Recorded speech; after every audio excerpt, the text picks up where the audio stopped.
Hanno truffato i disabili, 3 generazioni. Aspettiamo giustizia, che non ci sarà.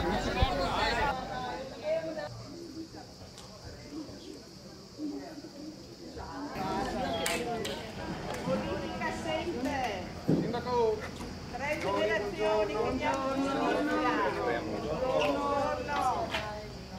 Dovete fare qualcosa, dovete parlare, devono parlare. Il Veneto è in ginocchio. Buongiorno. 3 generazioni truffate. Famiglie che non arrivano neanche a fine mese. Anziani invalidi, derubati. E nessuno fa niente. Non è più la nostra regione, il sindaco. Sta andando a fondo completamente. Comunque guardi, allora io sono uno che parla, ma non sappiate che questo argomento qua è uno degli argomenti principali per me. È passato 1 anno e mezzo, sindaco. Però dipendesse da me, signora, purtroppo. Purtroppo dipendesse da me. Purtroppo, perché non dipende mai da nessuno, è quello il problema. Purtroppo sono spariti 6 miliardi di euro e nessuno sa niente. Nessuno sa niente. Lo so, Però comunque adesso c'è questo incontro e sarà uno degli argomenti principali. Ai disabili hanno rubato, ai disabili, e nessuno ne parla. In Italia succede queste cose. Comunque avete fatto bene a essere qui.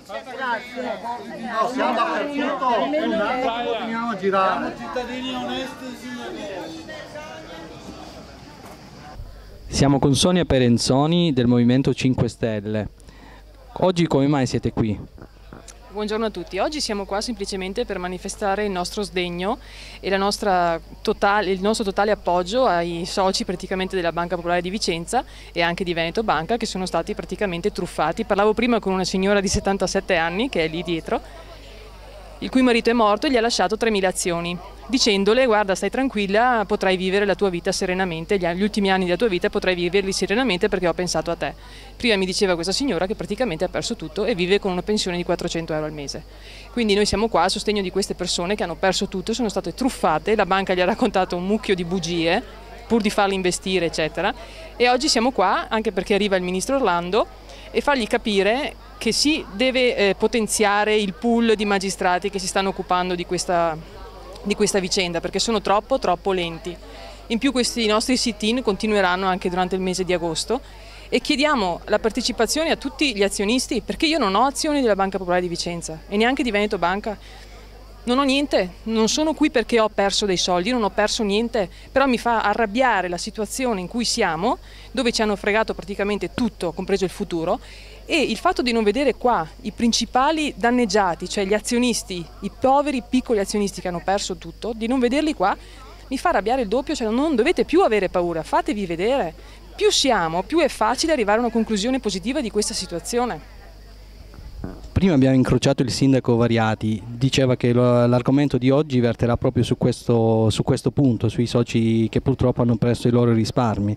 E lei cosa ha da dire in merito alla visita del sindaco e alla posizione della politica vicentina sulla vicenda della banca?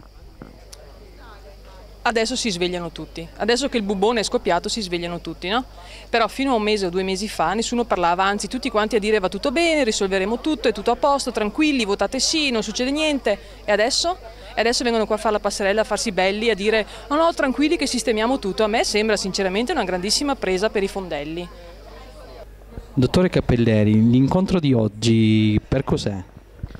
Il Ministro ci porta una notizia che è una speranza di rafforzamento delle strutture del Tribunale e della Procura di Vicenza. Quindi finalmente così la Procura avrà più mezzi a disposizione per poter sopperire ai compiti? Certo, è quello che auspichiamo, ovviamente i tempi saranno i tempi possibili secondo le regole generali. Non è di domani, ma speriamo sia abbastanza veloce questo rafforzamento.